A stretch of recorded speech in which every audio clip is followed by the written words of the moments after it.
আসসালামু আলাইকুম সকল একাদশ শ্রেণীতে ভর্তির জন্য যারা অ্যাপ্লাই করেছিলেন তাদেরকে জানাচ্ছি অসংখ্য অসংখ্য ধন্যবাদ আমাদের ভিডিওগুলো দেখার জন্য। প্রথমে বলি, আপনাকে প্রবেশ করার জন্য রেজিস্ট্রেশন নাম্বার এবং পাসওয়ার্ড প্রয়োজন হবে।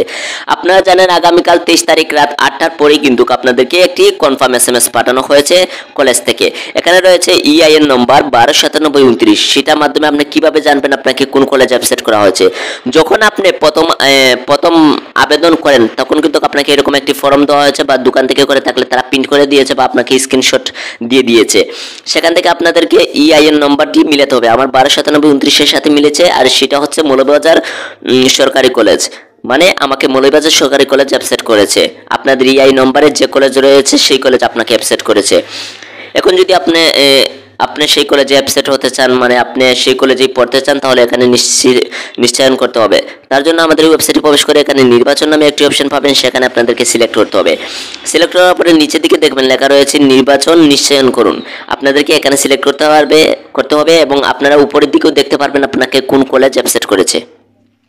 তারপরে এখানে রয়েছে একবার আপনি আপনার নির্বাচন নিশ্চয়ন করলে আপনি আর এটি বাতিল করতে পারবেন না। আপনি কনফার্ম তো, তাহলে হাতে সিলেক্ট করবেন। আর যদি কনফার্ম না হন, মানে আপনি এই কলেজে পড়তে চান না, তাহলে না দিয়ে দিবেন।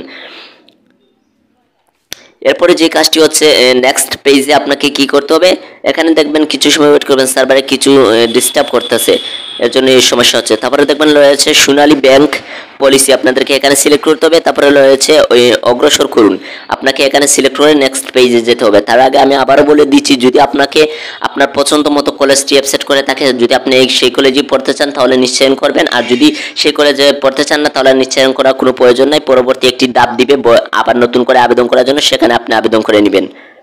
আর যদি আপনি কনফার্ম করতে চান তাহলে এখানে সিলেক্ট করবেন।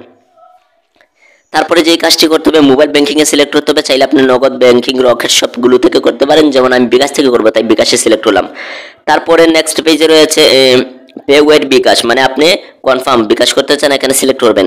করার পরে আপনাদের বিকাশ নম্বরটি এখানে বসিয়ে দিতে হবে। কিন্তু আপনাকে একটি কথা মাথায় রাখতে হবে যে আপনি বিকাশ নম্বরটি বসিয়েছেন সেই বিকাশে কিন্তু 340 টাকার মতো থাকতে হবে।